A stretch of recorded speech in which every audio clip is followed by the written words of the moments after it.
الرحيم الحمد لله رب العالمين والصلاة والسلام على أشرف الأنبياء والمرسلين سيدنا ونبينا مولانا أبي القاسم محمد اللهم صل على محمد وعلى آل محمد وآله الطيبين الطاهرين المعصومين المظلومين ولعنة الله على أعدائهم أجمعين. أما بعد فقد قال الإمام علي عليه الصلاة والسلام بسم الله الرحمن الرحيم العالم حي وإن كان ميتا والجاهل ميت وإن كان حيا. وقال أيضا ما مات من أحيا علما.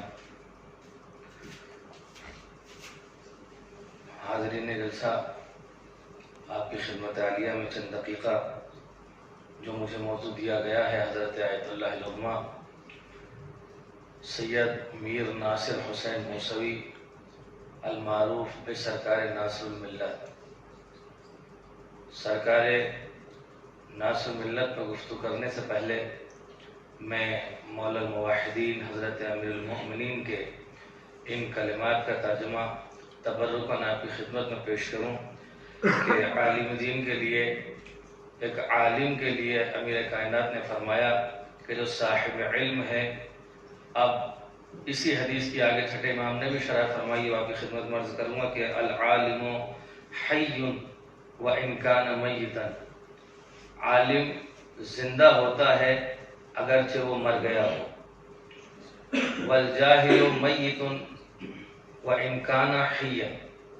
اور جاہل ہمارے درمیان میں رہتے ہوئے بھی مردہ ہوتا ہے. اور دوسری جگہ پر امیر المومنین دوسرے فقرے میں ارشاد فرما رہے ہیں ما مات من احیا علما، کہ جس نے بھی کسی علم کو زندہ کیا اسے موت نہیں آ سکتی.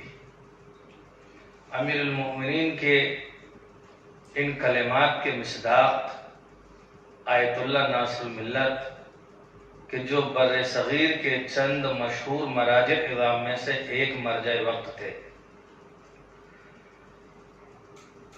اور ایک عام طریقے سے تصور یہ ہے کہ جب کوئی مجتہد ہوتا ہے، مرجع ہوتا ہے، یا کوئی بہت بڑا محقق فقیہ ہوتا ہے، تو عام تصور لوگوں کا یہ ہے کہ وہ نجف اشرف یا حوزہ علمیہ قم سے فارغ التحصیل ہونے کے بعد، بحث خارج دینے کے بعد فقیہ بنتا ہے. اس کی وجہ صرف یہ ہے کہ جس عہد میں ہم اور آپ تمام لوگ زندگی بسر کر رہے ہیں، یہ وہ عہد ہے کہ جس عہد میں ہم نے بر صغیر کا زوال دیکھا ہے. تو آج اگر یہ کہا جائے کہ لکھنؤ میں یا الہ آباد میں یا بہار کے کسی شہر میں یا زنگی پور میں یا کسی بھی جگہ پر فلاں فقیہ فلاں مجتہد مطلق، تو حقیقت تو یہی ہے، تلخ حقیقت ہے کہ اب ہمارا معیار بر صغیر کا اتنا کم ہو چکا ہے کہ آج ہمارا ذہن بھی کسی کو فقیہ مطلق قبول کرنے پہ آمادہ نہیں ہوتا. وجہ صرف یہ ہے کہ جس زمانے میں، جس عہد میں ہم زندگی بسر کر رہے ہیں، اس میں بڑا فاصلہ ہو چکا ہے، اور وہ شخصیات ہمارے درمیان سے جا چکی ہیں کہ جن شخصیات پر وہ لکھنؤ میں بیٹھے ہوتے تھے، حوزہ علمیہ نجف اشرف، کاظمین، سامرہ، قم مقدسہ میں بیٹھے ہوئے مراجع اعظام ان لوگوں کو یہاں سے سلام بھیجا کرتے تھے. اور ان کی خدمات، جس شخصیت میں ابھی گفتگو کرنے جا رہا ہوں آپ کی خدمت میں، یعنی آیت اللہ ناصر الملت، آپ حرم مطہر میں جائیں گے، امیر المؤمنین کے باب القبلہ پہ جانے کے بعد پہلے سیدھے ہاتھ پر دو قبریں ساتھ میں ہیں. اتفاق کی بات ہے، یعنی شیخ عباس قمی علیہ الرحمہ خاتم المحدثین اور شیخ نوری علیہ الرحمہ دونوں محدثین کبار میں سے ہیں. سب سے زیادہ علماء نے جو قلم اٹھایا ناصر ملت پہ، جو سب سے زیادہ مدح قرار پائے ناصر ملت کے، وہ محدث نوری ہیں. لیکن آج اگر کسی سے جو ہندوستان کے مدارس میں کوئی طالب علم یا فاضل یا عالم دین علم حاصل کر رہا، اس سے کہا جائے کہ ناصر ملت کے مداحوں میں محدث نوری ہے، معذرت کے ساتھ حقیقت یہی ہے کہ آج ذہن قبول نہیں کرتا.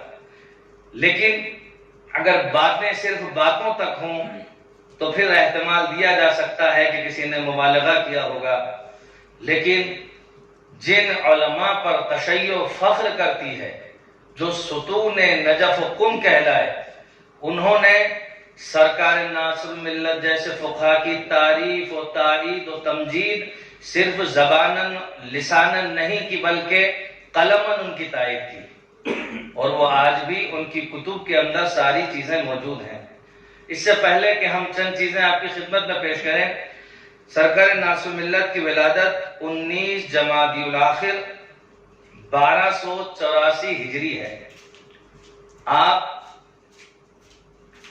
اس وقت کے مرکز تشیع حوزہ علمیہ لکھنؤ میں پیدا ہوئے، چونکہ فطری عمل ہے کہ جب انسان جس ماحول میں پرورش پاتا ہے، اس بات پر تمام ہی اہل علم و دانش کا اتفاق ہے کہ انسان کی اپنی ذاتی سعی و کوشش بھی ہوتی ہے، لیکن ماحول کا ایک اپنا اثر مرتب ہوتا ہے۔ مثلا ابھی چند دقیقہ پہلے اسی مدرسے میں، آج چونکہ یوم الثلاثہ ہے، ہم نے تمام لوگوں نے دعائے توسل کی تلاوت کی۔ اگر ہم اپنے گھر میں ہوں یا کسی ایسی جگہ پہ ہوں جہاں پر پابندی نہ ہو، پڑھ سکتا ہے انسان، لیکن ماحول کا ایک اپنا اثر مرتب ہوتا ہے کہ اگر انسان پڑھنا نہ بھی چاہ رہا ہو یا کسالت کی وجہ سے وہ شرکت نہ کرنا چاہ رہا ہو، ماحول اس کو اپنی طرف کھینچ لیتا ہے۔ حضرت ناصر ملت ایسے عظیم پدر کے ورثہ دار تھے کہ جس پر دنیا کی تشیع نے ہمیشہ فخر کیا اور آج تک فخر کر رہی ہے۔ چونکہ میرا موضوع آیت اللہ سرکار میر حامد حسین نہیں، آپ حضرات مختلف علماء سے ان کے متعلق سن چکے ہیں اور سنتے رہتے ہیں اور آگے سنتے رہیں گے۔ جتنا بیان کیا جائے اس مدافع ولایت کے حوالے سے اتنا ہی کم ہے۔ میرا موضوع ہے حضرت آیت اللہ العظمیٰ میر ناصر حسین موسوی، کہ جو 1284 ہجری میں سرکار میر حامد حسین کے بیت الشرف میں سرزمین لکھنؤ پر تشریف لائے۔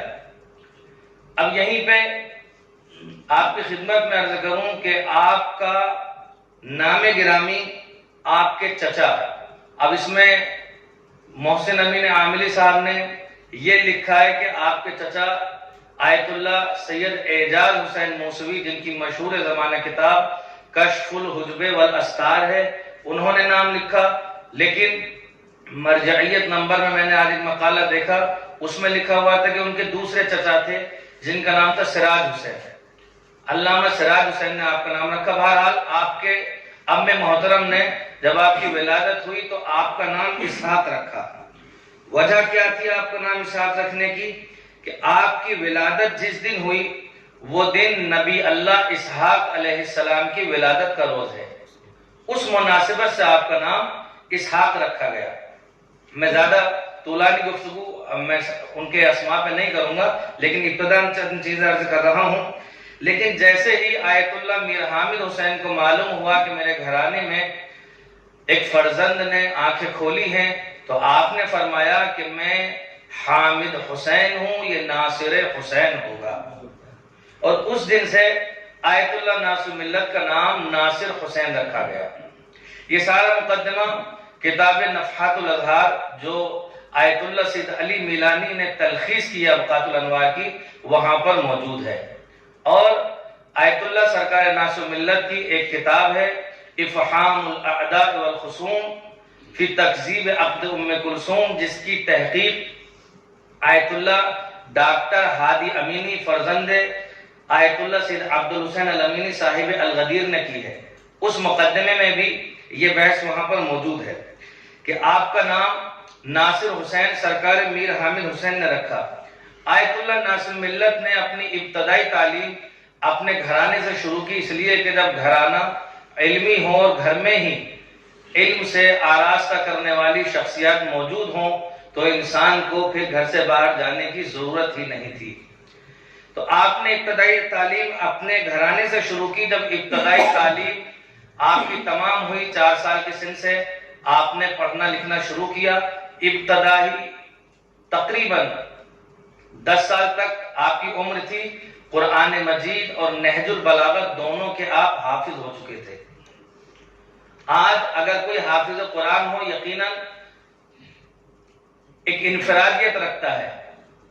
جب آج کے حالات میں ساری دنیا میں لوگوں کی تجلیل کی جاتی ہو، تمجید کی جاتی ہو کہ یہ حافظ قرآن ہے، لیکن اس زمانے میں جو آیت اللہ ناصر ملت کا زمانہ تھا، آپ 10 سال کی عمر میں حافظ کل قرآن اور حافظ کل نہج البلاغہ تھے. ابتدائی تعلیم کے بعد آپ کو علامہ لطیف حسین صاحب کی بارگاہ میں بھیجا گیا مزید علم دین حاصل کرنے کے لیے. یہ علامہ لطیف حسین کون ہے؟ یہ آیت اللہ میر حامد حسین کے سگے بھانجے تھے. اور یہ وہ ہیں کہ جب میر حامد حسین ابقات الانوار تالیف کر رہے تھے اس وقت ان کا کام یہ تھا، اس لیے کہ یہ جو جن پینوں سے ہم لوگ اس وقت لکھتے ہیں یہ پین نہیں تھے سیاہی کے. اور جب آپ مقدمہ ابقات پڑھیں گے یا علامہ امینی کے الغدیر اٹھائیں گے جہاں پہ انہوں نے علامہ میر حامد حسین اور کتاب الغدیر کا تذکرہ کیا ہے، وہاں پہ اس چیز کو لکھا ہے کہ آیت اللہ میر حامد حسین نے جب ابقات الانوار لکھی نہ ہندوستان کا کاغذ استعمال کیا، نہ وہاں کی سیاہی استعمال کی، اور نہ ہی وہاں کے قلم کی لکڑی استعمال کی، صرف بلد کفر ہونے کی وجہ سے. اسلامی ممالک سے یہ احتیاط تھی دفاع ولایت کے لیے. اس پاکیزگی کو، اس عرفانیت کو وہی سمجھ سکتا ہے کہ جو خود عارف خدا ہو، کہ جب آپ نے قلم اٹھایا دفاع ولایت امیر المؤمنین میں تو کاغذ، سیاہی اور قلم بنانے کے لیے لکڑی اسلامی ممالک سے منگائی جاتی تھی. ابھی اوقات لکھی نہیں گئی ہے، مقدمات فراہم ہو رہے ہیں. یہ اہتمام کیا. علامہ لطیف حسین صاحب کا کام یہ تھا کہ جب آیت اللہ میر حامد حسین ابقات لکھ رہے تھے آپ چاقو سے قلم بنایا کرتے تھے، ان کی بارگاہ میں رہتے تھے. اور یقیناً وہ علماء وہ تھے کہ ان کی بارگاہ میں رہنے والے افراد، ان کی جوتیاں سیدھے کرنے والے افراد فاضل ہو جایا کرتے تھے، جن میں ایک نام نامی علامہ لطیف حسین صاحب کا ہے. جب ناصر ملت کی عمر تقریباً 8 سال یا 9 سال ہوئی، آپ کو علامہ لطیف حسین صاحب کے حوالے کیا گیا کہ آپ مزید آگے کے دروس ان کو پڑھائیں. آیت اللہ ناصر ملت کو علامہ لطیف حسین صاحب نے آگے کا سلسلہ پورا مکمل کرایا، جو سطور تک کی تعلیم تھی. اس کے بعد خود آیت اللہ میر حامد حسین کو جب بھی وقت ملتا تو آپ آیت اللہ ناصر ملت کو تعلیم دیتے. اگرچہ خود میر حامد حسین صاحب کی زندگی کے لیے یہ ہے کہ آپ نے لوگوں سے ملنا جلنا ترک کیا ہوا تھا، لوگوں کی شادی میں، بیاہ میں، عام پروگراموں میں، کانفرنسوں میں جانا بند کر دیا تھا. صرف آپ تحقیق اور تعلیف میں مشغول تھے. لیکن اس میں سے جو وقت نکلتا تھا اہم دروس آپ نے، میں آپ کی خدمت میں عرض کروں گا کہ کن کن علوم پہ ناصر ملت نے کتابیں لکھی. اور یہ وہ فقیہ ہے، عظیم الشان ہے کہ جن کو بہت کم وقت میں یہ تو نہیں کہوں گا کہ تشیع نے بھلا دیا، اس لیے کہ تشیع نے نہیں بھلایا. محققین کی کتب میں بے پناہ آپ کا تذکرہ ملتا ہے، بلکہ ہم بر صغیر والوں نے اپنے محسنوں کو بھلا دیا. ان میں ایک نام نامی سرکار ناصر ملت کا ہے. ناصر ملت لطیف حسین صاحب اللہ کی بارگاہ میں شرف تلمذ حاصل کرتے رہے، سلسلہ آگے بڑھتا گیا. اسی اثنا میں سرکار میر حامد حسین اپنے فرزند کو خاص موضوعات کی کتب کی تدریس فرماتے تھے، اس لیے کہ آپ کے دل میں ایک تمنا تھی کہ وہ چاہتے تھے ناصر ملت کو اپنے زمانے کا فقیہ مجتہد مطلق دیکھیں. بہت ہی کم وقت میں ان کی وہ تمنا بھی پوری ہو گئی. کہتے ہیں کہ جب میر حامد حسین صاحب نے آپ کو ایک معیاری تدریس کرنے کے بعد، درس دینے کے بعد تیار کر دیا، اب اس زمانے میں ایک بہت ہی فقیہ عظیم الشان دوسری شخصیت جن کا نام جلی حرفوں میں آیت اللہ ناصر ملت کے اساتذہ میں ملتا ہے، وہ ہیں حضرت آیت اللہ العظمیٰ العلامہ مفتی محمد عباس الجزائری رحمت اللہ علیہ. آپ حوزہ علمیہ لکھنؤ کے عظیم فقیہ مطلق تھے، اور میں آپ کی خدمت میں، چونکہ میرا موضوع سرکار ناصر ملت ہے، لیکن ایک یہ سلسلہ ہوتا ہے کہ اساتذہ کے حوالے سے 2-3 منٹ مقدمتاً گفتگو کروں تاکہ معلوم ہو کہ جن لوگوں نے ان کی تربیت فرمائی تھی تو وہ کیسے تھے۔ اگر میں براہ راست آپ کی خدمت میں سرکار ناصر ملت کو پیش کروں تو شاید یہ حق تلفی ہوگی۔ آیت اللہ مفتی محمد عباس جزائری کی خدمت میں آیت اللہ میر حامد حسین نے سرکار ناصر ملت کو بھیجا کہ آپ اب ان سے علم حاصل کریں اور ان کی خدمت میں حاضر ہوں۔ سرکار ناصر ملت نے کئی سال تک ان کی خدمت میں علم حاصل کیا، لیکن اب یہاں پر مقدمتاً یہ بھی بات عرض کرتا چلوں، یہ کتنے فخر کی بات ہے بر صغیر کے لیے، دنیا میں اندر، دنیا تشیع کے اندر جو کم سنی میں مجتہد بنے وہ چند نام ہمارے سامنے آتے ہیں۔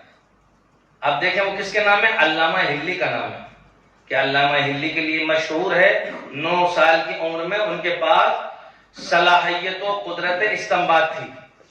دوسرا نام کم عمری میں مجتہد بننے کا جو ہمارے سامنے آتا ہے، اور بھی بہت سارے اسما ہے، شہید باقر صدر کے لیے کہا جاتا ہے کہ شہید باقر صدر کی عمر جب 20 یا 22 سال تھی آپ فقیہ مطلق تھے، اور آیت اللہ خوئی علیہ الرحمن نے آپ سے کہہ دیا تھا کہ بس اب آپ کو ضرورت نہیں ہے، آپ سلسلے کو آگے بڑھیں، آپ پہ تقلید حرام ہے۔ تیسری شخصیت جو میں آپ کی خدمت میں پیش کر رہا ہوں، جس کی تربیت مکتب امامت و ولایت کے عظیم فقہا نے کی تھی، یعنی آیت اللہ میر حامد حسین اور آیت اللہ مفتی محمد عباس جزائری نے جب ایک شخصیت کی تربیت فرمائی، میں نے آپ کی خدمت عالیہ میں عرض کیا کہ ناصر ملت کی ولادت 1284 ہجری ہے۔ 1300 ہجری میں جب ناصر ملت پہنچے تو آپ کی عمر 16 سال تھی۔ 1300 ہجری میں آپ کی عمر 16 سال تھی۔ 16 سال کی عمر میں آپ نے ایک کتاب لکھی فقہی، جس کا نام ہے المفرد۔ نماز میں پہلی رکعت اور دوسری رکعت میں سورہ حمد کے بعد دوسرے سورے کے وجوب کے متعلق یہ کتاب لکھی ہے۔ جب آپ نے یہ کتاب لکھنے کے بعد آیت اللہ مفتی محمد عباس جزائری اور اپنے والد گرامی آیت اللہ میر حامد حسین کی خدمت میں پیش کی تو آپ کو ان دونوں بزرگوں نے سند اجتہاد عطا فرمائی۔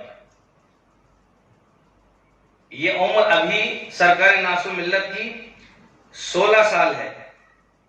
بہرحال میں مفتی محمد عباس جزائری کے حوالے سے بھی گفتگو کر لوں مختصر سی، کہ آپ عظیم استاد ہیں کہ جنہوں نے آیت اللہ ناصر ملت کو سند اجتہاد عطا فرمائی تھی، جس کے لیے عظیم شاعر اہل بیت علامہ نسیم امروی نے ایک شعر کہا تھا، یوں ابتدا ہوئی جو قلم سے جہاد کی۔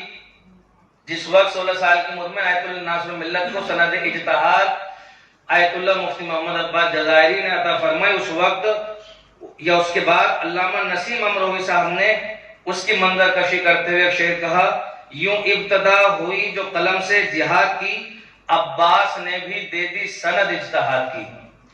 مفتی محمد عباس جزائری علی اللہ مقامہ نابغہ شخصیت تھے، کوئی عام شخصیت نہیں تھے، بلکہ مفتی محمد عباس جزائری رحمت اللہ علیہ جیسی شخصیتیں بہت کم پیدا ہوتی ہیں اس دنیا کے اندر۔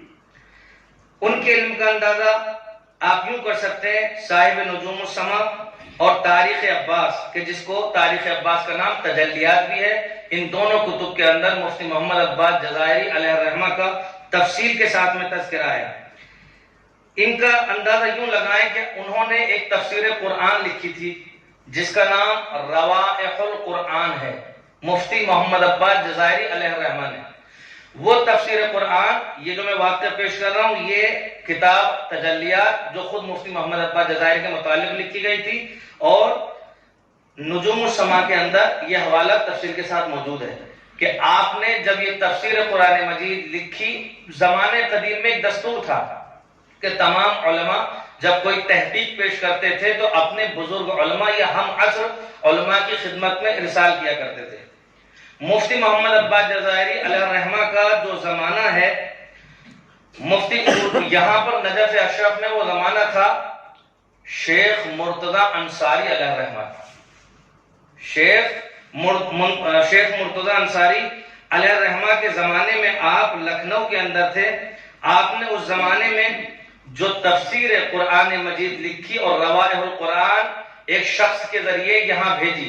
کہتے ہیں کہ اس وقت نجف اشرف میں جب وہ کتاب ان کی خدمت میں پہنچی، آپ درس دے رہے تھے. جیسے ہی درس کے بعد آپ کو معلوم ہوا کہ مفتی صاحب نے لکھنؤ سے ہمارے لیے ہدیہ بھیجا ہے. یہ جملے مبالغہ آ رہی نہیں ہے، بلکہ میں نے کہا کہ میرے نہیں صاحب کتاب جو ان کی مدح میں لکھے گئے. اس وقت کے عظیم فقیہ شیخ مرتضی انصاری، آپ سے بہتر کون جانے گا کہ ان کی کتاب اگر کوئی نہ پڑھے تو وہ اجتہاد کی خوشبو بھی نہیں سونگھ سکتا. وہ فرماتے ہیں کہ جیسے ہی وہ شخص لکھنؤ سے کتاب لے کے آیا، اس کو اپنی جگہ پہ بٹھایا، اس کتاب کو سر پہ رکھا، جتنے بھی افاضل موجود تھے درس کے اندر سب سے فرمایا. اس کو دیکھنے کے بعد، ملاحظہ کرنے کے بعد پھر خط لکھا مفتی محمد عباس جزائری کے لیے، وہ بھی تاریخ عباس کے اندر موجود ہے. اس میں لکھا اور آپ نے فرمایا کہ اس سے بہتر تفسیر نہ میں نے متقدمین میں دیکھی ہے نہ متاخرین میں دیکھی ہے. اگر مرزا ظہیر کوئی جملہ کہیں تو وہ خطابت ہو سکتی ہے، وہ اپنی ذاتی محبت ہو سکتی ہے، لیکن کون کہہ رہا ہے؟ شیخ مرتضی انصاری کہ میں نے تفسیر روائح القرآن جیسی تفسیر نہ متقدمین میں دیکھی ہے نہ متاخرین میں. اور اس کے بعد آپ نے وہ تفصیلی واقعہ ہے، فرمایا کہ یہ ہمارے عباس نے ہمارے لیے لکھنؤ سے ہدیہ بھیجا ہے. اور پھر جواباً آپ نے خط تحریر فرمایا. اب یقیناً آپ کو اس واقعے سے مفتی صاحب کی شخصیت کا اندازہ ہو گیا ہوگا کہ جنہوں نے سرکار ناصر ملت کو سند اجتہاد عطا کی تھی. اور اس زمانے میں کہا جاتا ہے کہ مفتی محمد عباس جزائری اصول فقہ، تفسیر، حدیث، تاریخ، ادب کے دروس حوزہ علم لکھنؤ میں دیا کرتے تھے. جیسا کہ آپ کے درس کا ایک واقعہ بہت مشہور ہے، یہ بھی تجلیات کے اندر موجود ہے کہ ایک مرتبہ آپ لکھنؤ میں درس دے رہے تھے اور اس زمانے میں ظاہر سی بات ہے خس و خاشاک کی چھتیں ہوا کرتی تھی، کوئی کچی چھتی مٹی کی، وہاں پر بیٹھ کر کے شاگرد بیٹھے ہوئے تھے تخت پر. کسی نے آگ لگا دی، دشمنوں نے. چاروں طرف خس و خاشاک کی چھت تھی. جب آگ کے شعلے بھڑکنے لگے اور ایسا محسوس ہوا کہ اب جانے کا راستہ نہیں ہے، اب مرنے کے علاوہ کوئی چارہ کار نہیں ہے، شاگردوں نے استغاثہ کیا، توسل کیا، اب صرف اپنے استاد عظیم الشان کی طرف رجوع کیا. فرمایا مفتی صاحب آپ دعا فرمائیں کہ اب اللہ بچائے ہم لوگوں کو. یہ جملہ بھی تاریخ عباس اور نجوم السما کے اندر ہے کہ آیت اللہ مفتی محمد عباس جزائری صاحب کرامت ہو گئے تھے. آپ نے ہاتھوں کو اٹھایا، فرمایا رب اغثنا ونجنا من النار بحق محمد و آلہ الاطہار. جیسے ہی یہ جملے آپ نے ارشاد فرمائے، کہتے ہیں کہ موسلا دھار بارش ہونے لگی. اگر بارش اتفاقی بھی ہو سکتی ہے، اگرچہ کتاب میں یہ لکھا ہوا ہے کہ اس وقت دھوپ نکلی ہوئی تھی، پورے لکھنؤ کے اندر گرمی کا ماحول تھا، لیکن صاحب کرامت مفتی صاحب کو اس لیے کہا جائے گا جتنے حصے میں آگ لگی ہوئی تھی اتنے حصے میں صرف بارش ہوئی، باقی لکھنؤ میں بارش نہیں تھی. یہ ہمارے علماء، یہ ہمارے عرفاء، یہ ہمارے فقہاء جو ہماری سرزمین سے تعلق رکھتے ہیں، یقیناً ہم نے ان کی قدردانی اس طریقے سے نہیں کی کہ جس طریقے سے ہمیں ان کا قدردان ہونا چاہیے تھا. اور حوالے کے لیے نجوم السما جلد 2 صفحہ نمبر 70 پہ یہ واقعہ جو مفتی صاحب کے متعلق میں نے 4 چیزیں پیش کی موجود ہے. تجلیات میں جلد 2 صفحہ 230 پر یہ واقعہ موجود ہے. ایسا نہ ہو کہ خطابت میں یا کسی نے لکھنؤ میں اپنی طرف سے لکھ دیا ہو. خیر، آیت اللہ ناصر ملت کو مفتی صاحب نے اور خود میر حامد حسین صاحب پہ میں خود گفتگو نہیں کرنا چاہ رہا ہوں، اس لیے کہ میرا وہ موضوع نہیں ہے، وہ خود ایک الگ موضوع ہے. اگر کوئی میر حامد صاحب کی گفتگو کرے تو اس کے لیے 10-15 تقریریں خود علیحدہ سے ہو سکتی ہیں. صرف میر حامد حسین علیہ الرحمہ پر جو علماء اعلام، مثلا مرزا شیرازی کبیر صاحب تنباکو جن کا فتویٰ مشہور ہے، یا اس زمانے کے زعیم فقیہ آیت اللہ زین العابدین مازندرانی، یا پھر جو متاخرین علماء میں خود حضرت امام خمینی رحمۃ اللہ علیہ نے اپنی کتاب کشف الاسرار میں اوقات اور میر حامد حسین کے متعلق، یا پھر فوائد رضویہ میں، اور دیگر علماء نے جو میر حامد حسین کے لیے لکھا ہے، صرف اگر ان تقاریر کو پیش کیا جائے تو کوئی بھی ایک طالب علم پیش کرے تو 10 سے 20 جلسے بھی کم ہوں گے، نہ یہ کہ ان کی شخصیت پہ بولنے کے لیے، بلکہ ان کی تجلیل کے لیے جو علماء اور فقہاء نے قلم اٹھایا اس کے لیے بھی اس کو بھی بیان کرنا ناممکن ہے۔ میں پیش کر رہا ہوں آپ کی خدمت میں جناب آیت اللہ ناصر الملت کے جو آیت اللہ میر حامد حسین کے فرزند تھے۔ ایک طریقہ آیت اللہ میر حامد حسین نے اپنے فرزند ارجمند ناصر الملت کی تعلیم و تربیت کے لیے یہ فرمایا تھا، جس کو علماء نے لکھا ہے کہ جب اپنے گھر میں آپ ان کو درس پڑھا رہے تھے مختلف موضوعات کے، جب درس پڑھا دیتے تھے اس کے بعد آپ ناصر الملت کو مسند پہ یا تخت پہ جو بھی جہاں پہ بیٹھ کے درس دیتے تھے بٹھاتے اور خود شاگرد بن کے بیٹھ جاتے اور فرماتے کہ اب آپ درس دیں، میں شاگرد بن کے سنوں گا۔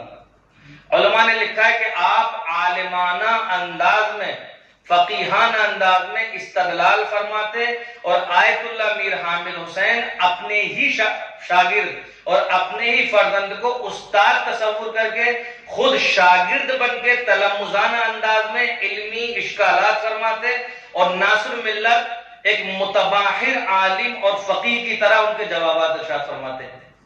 تو میں کہوں گا اگر اس کیفیت کو ناصر ملت کو سمجھنے کے لیے اگر کوئی ان کے دونوں استاد مفتی محمد عباس جزائری یا میر حامد حسین اللہ مقامہ کی شخصیت کے بارے میں اگر تھوڑا سا بھی تصور کر لے تو وہ پھر بہت بآسانی سے سمجھ سکتا ہے کہ اگر ان کی بارگاہ میں کوئی تربیت پا رہا ہو تو وہ 16 سال کی عمر میں مجتہد مطلق بن جاتا ہے۔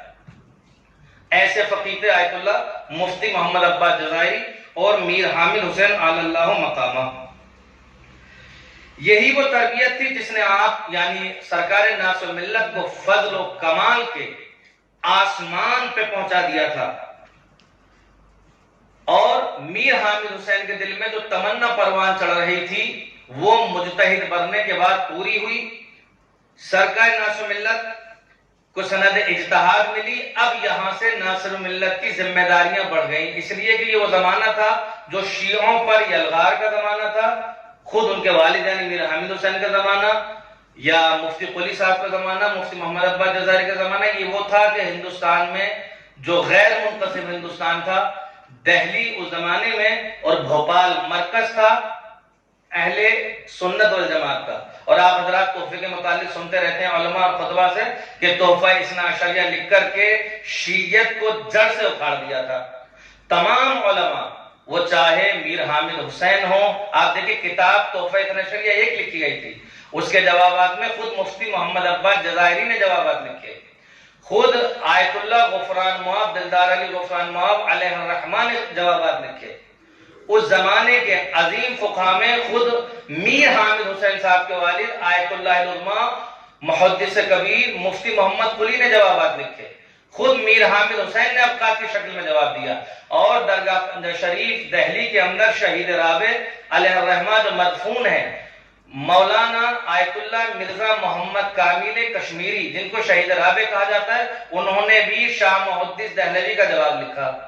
لیکن تمام علماء نے جیسا کہ آپ کی خدمت میں عرض کیا تھا میر حامد حسین کا خلوص تھا اور ان کی رعایتیں تھیں جوابات دینے کے لیے، جیسا کہ میں نے کہا نا قلم استعمال اتنی پاکیزگی کہ اگر ولایت کے دفاع میں قلم چلے تو کاغذ اور سیاہی اور دوات بھی مسلم ممالک کی ہونا چاہیے۔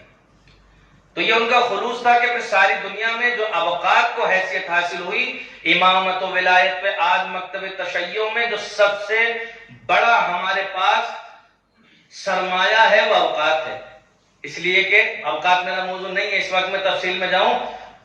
ابقات کو اگر سمجھنا ہے تو آیت اللہ امینی صاحب الغدیر، اس لیے کہ اگر امامت کا بات کریں گے تو سب سے پہلے انسان الغدیر کو پیش کرے گا، لیکن خود صاحب الغدیر نے جو ابقات اور صاحب ابقات کے لیے لکھا ہے اس کو پڑھنے کے بعد یہ ذہن کے اندر جو چیزیں ہوتی ہیں وہ واضح ہو جاتی ہیں سارے اخلاق کہ ابقات کیا ہے۔ آیت اللہ بروجردی سے کسی نے تم میں کہا میں غدیر پر ایک مقالہ لکھنا چاہتا ہوں تحقیقی، آپ یہ بتائیں حوالوں کے لیے ریفرنسز کے لیے میں ابقات اٹھاؤں یا الغدیر؟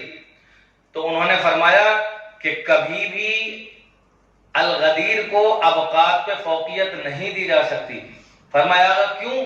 اس لیے کہ جب میر حامد حسین نے امامت کے دفاع میں قلم چلایا اس زمانے میں احادیث ناپید ہو چکی تھی، مکتبات جل چکے تھے، تشیع کا زوال تھا، ہمارے پاس کچھ نہیں تھا۔ انہوں نے پوری دنیا کے سفر کیے، سمندروں کا سفر کیا۔ آپ مشہور واقعہ ہے ان کا کہ ایک حوالہ چاہیے تو ان کو الغدیر کے لیے، وہ حوالہ صرف مدینہ منورہ کی ایک لائبریری کے اندر تھا جو حنفی عالم دین کی ذاتی لائبریری تھی گھر کی۔ جب آپ کو معلوم ہوا، آپ نے وہاں کا سفر کیا، وہاں جا کر کے کہا کہ میں ایک پڑھا لکھا انسان ہوں، میں خادم کی نوکری چاہتا ہوں آپ کے دفتر کے اندر، آپ کے مکتبے میں۔ کہا خود پڑھنا لکھنا جانتے ہو؟ فرمایا کہاں سے آئے؟ ہندوستان سے۔ تو وہ زمانہ نہیں تھا کہ موبائل لے کے جائیں فوٹو کھینچ لیں، یا کتاب لے کے جائیں فوٹو کاپی کرا لی جائے چھپ کر کے۔ آپ 6 مہینہ مدینہ منورہ میں رہے اس عالم دین کے گھر میں نوکر اور خادم بن کے، اور 6 مہینے میں آپ نے پوری کتاب کی نقل کی، یعنی اس کو پورا لکھا، پھر واپس آیا ہندوستان، پھر خط لکھا اس کو کہ اب مجھے اجازت دے دیجیے، میں اس لیے آیا تھا کہ مجھے حوالہ چاہیے تھا ولایت کے لیے، اور وہ صرف آپ کی لائبریری کے اندر تھا۔ اس طریقے سے یہ کتابیں لکھی گئیں۔ اوقات، اب چونکہ اوقات پہ گفتگو ہو ہی گئی ہے تو یہ بھی عرض کر دوں، مشہور ہے کہ میر حامد حسین علیہ الرحمہ کی اوقات، بے شک میر حامد حسین علیہ الرحمہ نے اس کی 7 جلدیں لکھی ہیں۔ میں آپ کی خدمت میں ابھی عرض کروں گا کہ یہ کتاب 3 حصوں میں لکھی گئی، لیکن نام صرف میر حامد حسین کا ہے۔ اوقات الانوار کو شروع آیت اللہ میر حامد حسین نے کیا، آپ نے 7 جلدیں لکھی۔ پھر اس لیے کہ حدیثیں ہیں، اور حدیثوں سے، جن حدیثوں سے انکار کیا تھا محدث دہلوی نے کہ امامت کو جن سے ثابت کرتے ہیں شیعہ، اس نے ان کو بالکل ختم کر دیا تھا۔ تو انہی حدیثوں کا جواب حدیثوں کی شکل میں، ان کے راویوں کا ذکر، اور وہ کس زمانے کے تھے، اس زمانے سے سن 10 ہجری سے آج تک میر حامد حسین نے پورا کھنگالا تھا اس کو۔ میر حامد حسین نے 7 جلدیں لکھی، پھر اس کے بعد ان کا انتقال ہو گیا۔ ناصر الملت نے اس سلسلے کو آگے بڑھایا۔ ناصر الملت نے 4 حدیثوں پر 2 جلدیں لکھی، 8 جلدیں، ان کا بھی انتقال ہو گیا۔ پھر انہی کے فرزند آیت اللہ محمد سعید الموسوی سرکار سید الملت نے حدیث خیبر پر اوقات الانوار کو مکمل کیا۔ علماء محققین کا یہ کہنا ہے، شیخ علی اکبر مہدوی پور نمائندہ رہبر نہیں ہندوستان میں بلکہ ایک بہت بڑے محقق ہیں حوزہ علم قوم کے اندر، شیخ علی اکبر مہدوی پور، وہ کہتے ہیں کہ اوقات الانوار کو دیکھنے کے بعد کیا معجزانہ لکھا ہے اس کتاب کو کہ کوئی تصنیف حامدی اور ناصری اور سعیدی میں فرق نہیں کر سکتا، کہ دادا نے کہاں پہ چھوڑی، پوتے نے کہاں سے شروع کیا، بیٹے نے کہاں سے شروع کیا، تو سلسلے کو کہ کوئی معیار میں فرق نظر نہیں آتا، اور محققین آج اس کی شناخت کرنے سے عاجز ہیں کہ کہاں پہ انہوں نے چھوڑا تھا۔ اس لیے کہ خود اس کا تذکرہ اب یہ خلوص ہے سرکار ناصر ملت کا کہ آپ نے زخیم 8 جلدیں لکھنے کے بعد وہ 8 کی 8 جلدیں تجلیلاً اپنے والد کے احترام میں، اپنے والد کی تدلیل، آیت اللہ میر حامد حسین کی تدلیل کے لیے ان کے احترام میں انہی کے نام سے شائع کی۔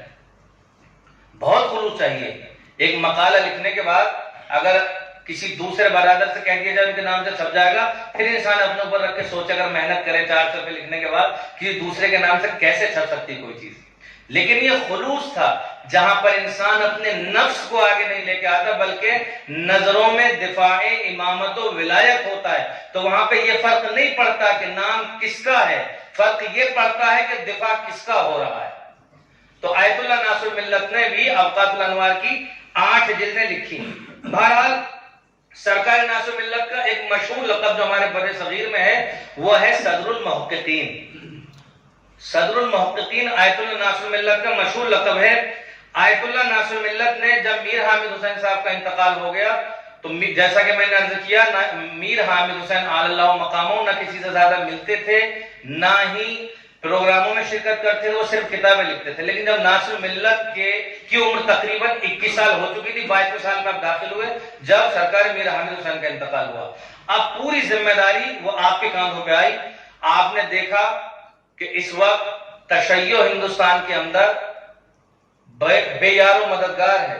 اب ایسے کام نہیں چلے گا کہ صرف گھر میں بیٹھے رہے، بلکہ اس زمانے میں آپ نے تنظیمیں منظم کی اور آپ نے ایک کمیٹی تشکیل دی جس کا نام صدر الصدور رکھا گیا، جس کے آپ سرگرداں تھے، آپ اس کے صدر قرار پائے۔ اسی زمانے میں اور بھی 2 فقیہ تھے ناصر ملت کے زمانے میں جب یہ کمیٹی بنی صدر الصدور، وہ بھی مجتہد مطلق تھے لکھنؤ میں۔ کون؟ حضرت آیت اللہ العظمیٰ سید نجم الحسن سرکار نجم الملت، جو مدرسہ ناظمیہ ہے ان کے بزرگوں میں آتے ہیں. خود مفتی محمد عباس جزائری کے متعلق عرض کر دوں، یہ جو مدرسہ ہے مدرسہ ناظمیہ، یہ مفتی محمد عباس جزائری اعلی اللہ مقاموں کے بزرگوں کا ہے. یہ اسی فیملی سے تعلق رکھتے ہیں. اور قم کے اندر ابھی انتقال ہوا ہے 2-3 سال پہلے آیت اللہ مفتی طیب آغا جزائری، وہ انہی کی نسل سے، ان کے احفاد میں سے تھے، ان کے پوتے تھے. بہرحال میں آپ کی خدمت عالیہ میں کر رہا تھا کہ سرکار ناصر ملت کے زمانے میں جب صدر الصدور کمیٹی بنی، اس زمانے میں سرکار نجم ملت اور آیت اللہ آقا حسن، جن کو قدوۃ العلماء کہا جاتا تھا، یہ دونوں بھی فقیہ تھے لکھنؤ کے اندر. ان دونوں نے کہا کہ آپ آگے بڑھے، ہم آپ کے ساتھ ہیں. اس زمانے میں کمیٹی بنی شیعوں کے مسائل کو حل کرنے کے لیے. ہندوستان کے علماء نے نہیں بلکہ ایران عراق کے علماء نے لکھا ہے کہ اس کمیٹی کا مطلب حکومت میں کوئی منصب یا عہدہ یا ذاتی تعلقات بنانا نہیں تھا، بلکہ شیعت کے مسائل کو حل کرنا مقصود تھا. اور اگر اس کمیٹی کو پڑھنا ہے تو نواب رضا علی خان نے آیت اللہ ناصر ملت کے انتقال پر جو تاجت نامہ لکھا، اس میں فرمایا کہ جب میں نے شرکت کی اور میں نے ناصر الملت کو جب پایا کہ جب وہ جو بھی کچھ بیان فرماتے تھے، وہ صرف عالم نہ تھے بلکہ سیاست میں بھی جب وہ کوئی نظریہ دیتے تھے تو پھر وہ ڈٹ جاتے تھے. اور جس کی زندہ مثال آیت اللہ ناصر ملت کے زمانے میں تبرہ ایجیٹیشن کی تحریک ہے، جس کو آپ حضرات نے اپنے بزرگوں سے، ہم نے سبھی نے سنا ہے کہ تبرہ ایجیٹیشن ہوا اور مدح صحابہ کے مقابلے پر محاذ حسینی کی بنیاد ناصر ملت نے رکھی. تحریک چلی اس زمانے میں. یہ تو قلم کی خدمات ہے، میں آپ کی خدمت میں ان کی چند کتابیں پیش کروں گا. لیکن ناصر ملت نے جب اپنے رخ کو اپنے والد کے رخ سے ہٹایا تھوڑا سا، اور تعلیمی کام کے ساتھ ساتھ آپ نے ثقافتی کاموں کی طرف بنیاد رکھی. بہت ساری باتیں ہمارے سامنے لیکن ذہنوں میں نہیں ہوتی. آپ نے شیعہ کانفرنس کا انعقاد کیا. اس زمانے میں شیعہ کانفرنس بہت بڑے پیمانے پہ غیر منقسم ہندوستان میں ہوا کرتی تھی کہ سارے بر صغیر کے علماء جمع ہوا کرتے تھے اور اسی میں تمام شیعت کے مسائل حل ہوا کرتے تھے. اس زمانے میں آپ نے لکھنؤ میں جو شیعہ یتیم خانہ موجود ہے، اس کی بنیاد آیت اللہ ناصر ملت نے رکھی. تیسرا، شیعہ کالج جو لکھنؤ میں شیعہ کالج ہے، آج ہم لوگوں کو معلوم نہیں ہے کہ کن بزرگوں نے اس کی بنیاد رکھی ہے. اگرچہ ساتھ میں قدوۃ العلماء اور نجم الحسن صاحب بھی موجود تھے، لیکن یہ اس کی بنیاد عہد مرضیت ناصر ملت میں سرکار ناصر ملت کے ہاتھوں سے رکھی گئی. یہ آپ کا وہ عظیم کارنامہ ہے شیعہ کالج کا. یعنی صرف حوزوی تعلیم پر آپ کی نظر نہیں تھی. وہ میں آپ کی خدمت میں عرض کروں گا کہ جو انہوں نے دروس دیا اور جو درس دیا کرتے تھے، وہ حدیث کے اور فقہ کے اور ادبیات کے سرکار ناصر ملت کے. کہتے ہیں کہ آپ نے 16 سال کی عمر میں جب آپ کو سند استحال ملی، آپ نے باقاعدہ تدریس کا آغاز کیا. ہر روز 15 درس پڑھاتے تھے آپ تقریباً، جس میں سب سے زیادہ جو آپ کے درس ہوتے تھے وہ ادبیات، حدیث اور فقہ ہوتے تھے، جس کی بنیاد پر کیا سنی کیا شیعہ ہر ایک آپ کے درس میں آتا تھا لکھنؤ میں. وہ لکھنؤ نہیں تھا بلکہ وہ لکھنؤ آج کے نجف سے بھی بہت بہتر تھا. وہ لکھنؤ گویا محسن الحکیم تابع سرا کا جیسا نجف ایسا لکھنؤ تھا. وہ لکھنؤ ایسا تھا کہ جب اس لکھنؤ میں 15 اور 16 سال کی عمر میں ایک گھرانے میں بغیر قم اور نجف آئے ہوئے کوئی بھی شخص مجتہد بن جاتا تھا. بہرحال بہت ساری چیزیں. اور آپ نے ایک دار التصنیف قائم کیا تھا لکھنؤ میں تاکہ لوگوں کے اندر تصنیف کا شوق پیدا ہو. تمام علماء اور محققین آپ کے دار التصنیف میں جاتے اور وہاں پر تالیفات کا سلسلہ شروع ہوا. جو غالب مزار شہید ثالث، اب بس میں سمیٹ رہا ہوں اس لیے کہ ٹائم آگے کی طرف بڑھ رہا ہے. مزار شہید ثالث یہ وہ مزار ہے کہ آیت اللہ میر حامد حسین سے پہلے یہ مزار اس شکل میں موجود نہیں تھا. جیسا کہ علماء نے لکھا ہے کہ سرکار آیت اللہ میر حامد حسین کے خواب میں معصومہ کبریٰ تشریف لائیں اور آپ نے فرمایا میر حامد حسین سے کہ آج دنیا میں جس کے نام سے، جس کے خون کے صدقے میں تشیع، میں اپنے الفاظ میں اس مفہوم کو پیش کر رہا ہوں، موجود ہے، اس کی قبر بھی لاپتہ ہے. آیت اللہ میر حامد حسین نے آگرے کا سفر فرمایا. آگرے میں لوگوں سے معلومات حاصل کی، بہت ہی تفحص کے بعد شہید ثالث قاضی نور اللہ شوستری کے مزار کی نشاندہی کی۔ اس زمانے میں نظام حیدرآباد کو آپ نے خط لکھا، اس میں انہوں نے بھی حصہ ڈالا، چونکہ آیت اللہ میر حامد حسین خود خاندانی اعتبار سے صاحب ثروت بھی تھے، صاحب علم ہونے کے ساتھ ساتھ آپ نے ذاتی طور پہ زمین خریدی اور وقف علی الاولاد وہاں پر اس کا وقف بنایا۔ جب میر حامد حسین دنیا سے چلے گئے، اس کی تعمیر نو آیت اللہ سرکار ناصر ملت نے فرمائی، پھر ان کے بیٹے آیت اللہ سید الملت نے اس سلسلے کو آگے اس پہ قبہ وغیرہ ڈالا۔ اب تو خیر وہ زمانہ تبدیل ہو گیا، خود اس کی جدید عمارت اس زمانے میں بن رہی ہے ہمارے سامنے جو موجود ہے۔ یہ ناصر ملت کے وہ چند کام میں نے آپ کی خدمت میں پیش کیے کہ جو ثقافتی کام تھے ناصر ملت کے اور بنیادی کام تھے۔ یہ بھی عرض کر دوں جب بات آ گئی ہے کہ آیت اللہ ناصر الملت نے، اور ریکارڈ بھی ہو رہی ہے مجلس، شیعہ کالج جو سیتا پور روڈ پر ہے، مین شیعہ کالج، اس کی بنیاد رکھی، لیکن جو دوسرا شیعہ کالج ہے جو نازمیہ کے قریب یہاں پر نخاس کے اندر ہے، اس کی بنیاد، اس کی جو فرح کھولی گئی خواتین بچیوں کے لیے، لڑکیوں کے لیے، خود انہی کے فرزند آیت اللہ سید الملت نے، یہ واقعہ تاریخ میں لکھا ہوا ہے کہ جب ملک تقسیم ہوا، یہ بہت پرانا نہیں ہے، جو نخاس کے اندر شیعہ کالج ہے، ایک ہندو کا معذرت ایک مسلمان کا یہ مکان تھا، وہ پاکستان جا رہا تھا اس زمانے میں، انہوں نے کہا کہ اتنے پیسے، مثلا 10 روپے کی چیز تھی وہ 8 روپے 7 روپے اس نے طلب کیے، میں یہ آپ کے حوالے کر دوں گا، تو سید الملت کے پاس اس نے پیسے نہ تھے کہ اس کو خرید لیں، تو یہ واقعہ لکھا ہوا ہے، انہوں نے اپنی بیوی، یعنی اگر میں دوسرے لفظوں میں کہوں مولانا عبوری صاحب کی والدہ کے ہاتھوں کے کنگن بیچے اور کچھ اپنے پیسے ملائے کہ شیعہ کالج کو خریدا، کہ جو نخاس کے اندر موجود ہے۔ تو ثقافتی کام بھی آیت اللہ ناصر ملت کے ذریعے سے وجود میں آئے۔ بہرحال کسی بھی انسان کی فقاہت اور علم اور اس کی صلاحیت اور استعداد کا اندازہ اس کی تالیفات سے لگایا جاتا ہے۔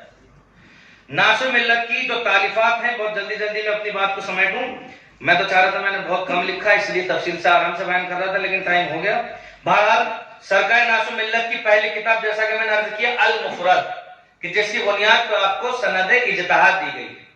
دوسری کتاب خود ابقات الانوار کی، جیسا کہ میں نے کہا کہ 4 حدیثوں پر آپ نے 8 جلدیں لکھی، حدیث منزلت، حدیث تشبیہ، حدیث ثقلین اور حدیث مدینۃ العلم پر آپ نے قلم اٹھایا۔ ابقات کی جو 4 حدیثیں ہیں، اس کی 8 جلدیں خود ناصر ملت نے تالیف فرمائی۔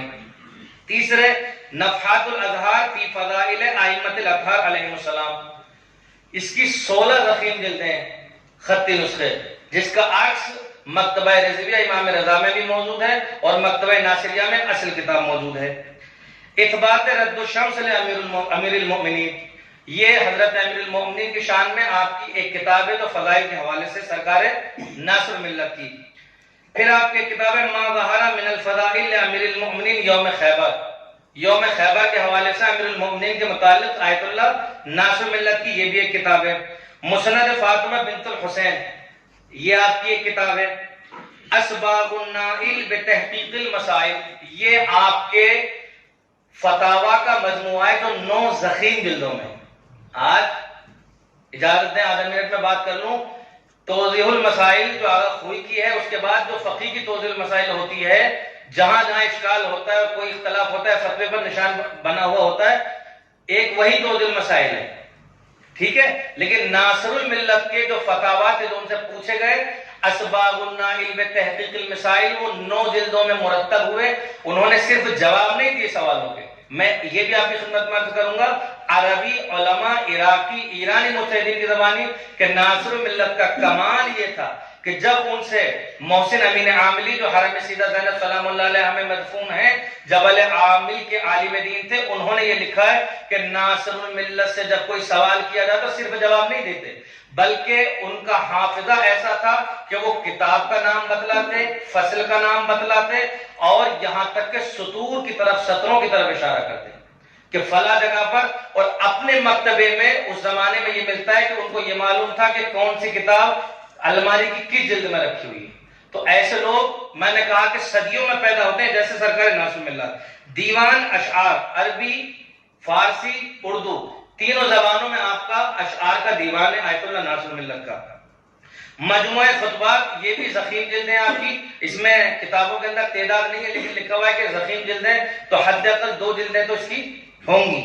کتاب المواعظ آپ کی یہ کتاب ہے، اور جو سب سے اہم کارنامہ ہے کہ جب 16 سال کی عمر میں آپ کا درس کا سلسلہ ختم ہوا اور آپ نے پھر تحقیقات میں خود میر حامد حسین کی زندگی میں زیادہ تر حصہ مرتب کیا آپ نے اپنی کتاب سبائق الذہبان فی رجال والاعیان، اس پہ لکھا ہے علماء نے کہ یہ کتاب فن رجال کی بہت ہی اہم تالیف ہے، جس کی قلمی نسخوں میں، خطی نسخوں میں 48 جلدیں ہیں۔ آیت اللہ خوئی کی جو رجال ہے آپ حضرات بہتر جانتے ہیں اس کی کتنی جلدیں ہیں؟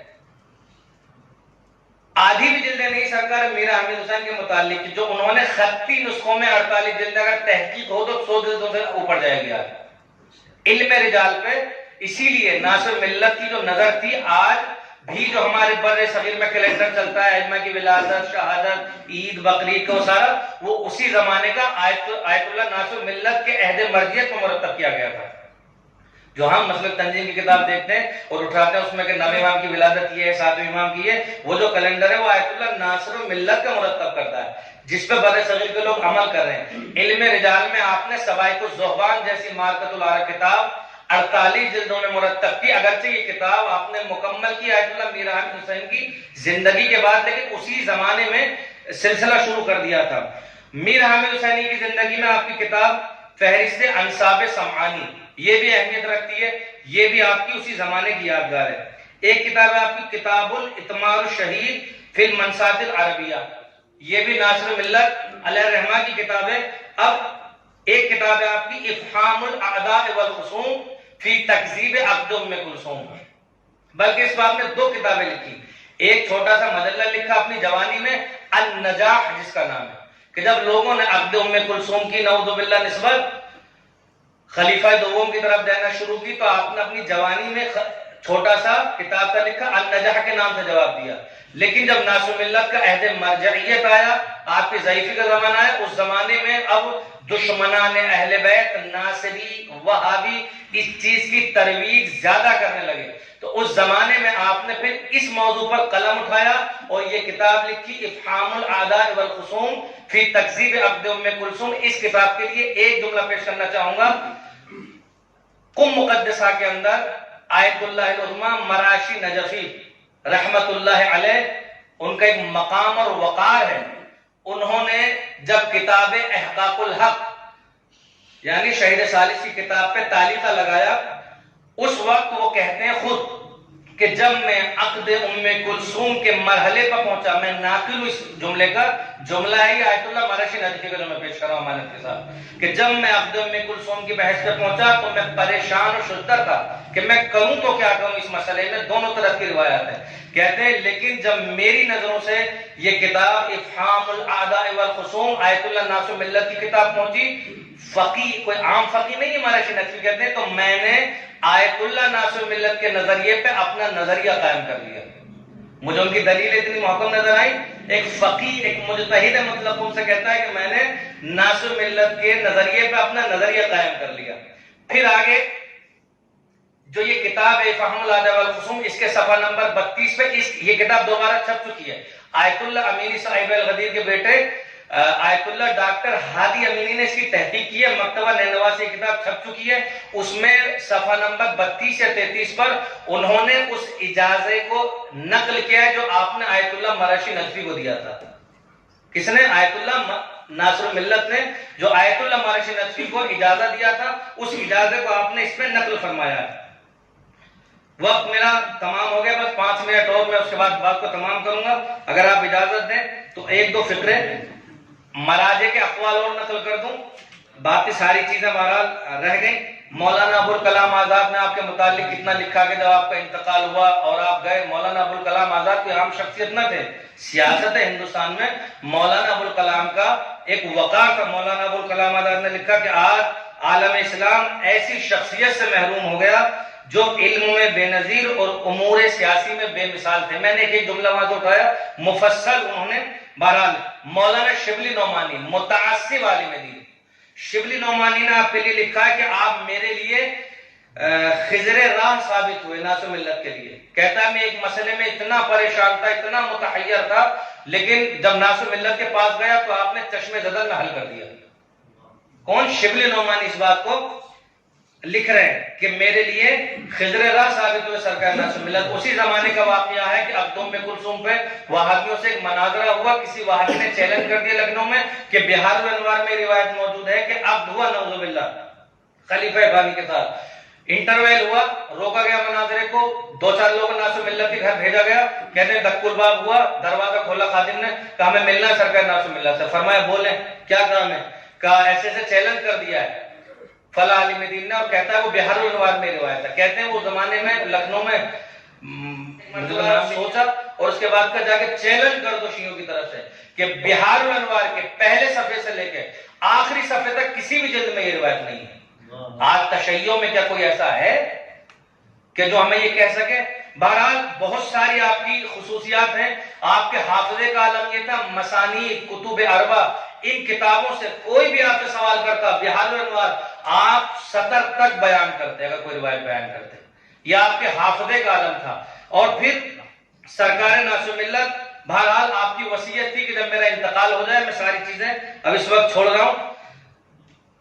آپ کا جب انتقال ہوا آپ نے ایک وصیت نامہ مرتب کیا تھا جس میں ایک چیز یہ تھی کہ جب میرا انتقال ہو جائے تو میری خبر کو بہت زیادہ شائع نہ کیا جائے کہ شان و شوکت کے ساتھ جنازہ اٹھایا جائے گا، بلکہ جتنا جلدی ہو سکے میری تدفین ہو جانا چاہیے.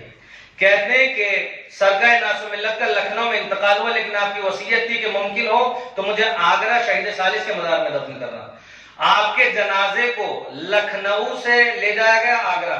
ہر اسٹیشن پہ شیعہ نے حیدر کار، اس لیے کہ ناس و ملت ایک عالم نہ تھے بلکہ بر صغیر کے فقیہ، صرف فقیہ نہ تھے، مرجع تھے، عالم تھے، لوگ ان کی طرف رجوع کرتے تھے، ان کی تقلید میں تھے. تو تمام ان کے مقلدین اور معتقدین ہر جگہ پہ ان کے جنازے کا استقبال کرتے گئے. کہتے ہیں کہ آگرہ پہنچتے پہنچتے جو علماء نے لکھا ہے کہ تقریباً 35 سے 40 ہزار افراد نے آپ کی تشییع میں شرکت فرمائی.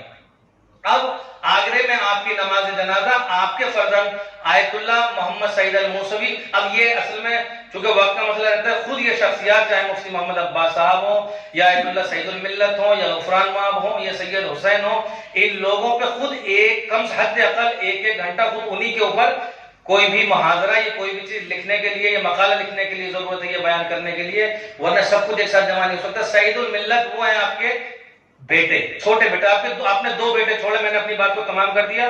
سرکار نصیر الملت سید نصیر حسین موسوی اور سرکار سید الملت سید محمد سعید الموسوی.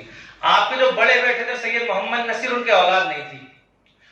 آپ نجف میں آپ نے علم دین حاصل کیا، فقیہ بنے، اور اس زمانے کے اندر آپ MLC بنے. MLC اس زمانے میں پارلیمنٹ ممبر کی حیثیت رکھتا تھا، انگریزی زمانے کے MLC. اور آپ نے شیعوں کے مسائل کو حل کیا. جب انتقال ہوا آپ کے جنازے کو بغداد ایئرپورٹ لایا گیا. محسن الحکیم تابع سرا کا زمانہ تھا. آپ نے کربلا میں ان کی تشییع جنازہ میں شرکت فرمائی. آیت اللہ، اور اس زمانے میں کربلا کے اندر جو فقیہ تھے آیت اللہ میلانی کے دادا سید میلانی، انہوں نے 3 دن حوضہ علم میں کربلا کی چھٹی کی اور فاتحہ کی مجلس منعقد ہوئی. حرم امام حسین علیہ السلام میں جب آپ باب القبلہ سے داخل ہوں گے، سیدھے ہاتھ پر جو نماز جماعت ہوتی ہے سید محمد تقی شیرازی کا مقبرہ ہے. وہ سید محمد تقی شیرازی کی قبر جہاں پہ امام کھڑا ہوتا ہے، اس کے بعد کونے میں ایک دروازہ ہے، میرے ذہن سے اس وقت نام نکل رہا ہے، حرم امام حسین کا. جیسے ہی باہر نکلنے سے پہلے آپ دیکھیں گے وہ نصر ملت کی قبر، وہاں پہ لکھا ہوا ہے قبر مطہر علامہ سید محمد نصیر بن ناصر حسین کنتوری. وہ سرکار نصر ملت کی قبر ہے. آپ دیکھیں کہ کیا مقام تھا، کیا اس گھرانے کا. وہاں پہ ان کی تدفین ہوئی. پھر سید الملت نے آگرے میں ان کی نماز جنازہ پڑھائی. لوگوں نے مرجعیت کی بابت سید الملت کی طرف رجوع کیا. جو ان کے مقلدین تھے انہوں نے کہا یہ نہیں ہو سکتا، اس لیے کہ میرے استاد نجف اشرف میں آیت اللہ العظمیٰ سید ابو الحسن اصفہانی موجود ہیں. ایسا نہیں ہو سکتا کہ لوگ میری طرف رجوع کریں. آپ تمام لوگ جتنے بھی ناصر ملت کے مقلدین ہیں تمام لوگ ابو الحسن اصفہانی کی تقلید کریں. تو اس جیسے ناصر ملت اگرچہ مجتہدین بعد میں بھی ہوئے، پہلے بھی ہوئے، آخری مجتہد ٹھہرے بر صغیر کے کہ جب مرجعیت بر صغیر سے نجف کی طرف آئی. اور آیت اللہ ابو الحسن اصفہانی پہلے مجتہد ٹھہرے باقاعدہ بر صغیر کے لوگوں نے جن کی سب سے زیادہ تعداد میں تقلید کی. اور وہیں پر آگرے میں آپ کو نماز جنازہ آپ کی ہوئی، آپ کو دفن کر دیا گیا۔ بہت سارے علماء نے، مجتہدین نے اقوال تو میں نے پیش ہی نہیں کیا آپ کی خدمت میں، جو ان کی مدح میں لوگوں نے کہا کہ امام الرجال والحدیث، اور آپ امام تھے علم حدیث کے، علم رجال کے، فقیہ تھے، اہلیہ نے ہند کے مراد کرام میں سے ایک مرجع تھے سرکار ناصر ملت۔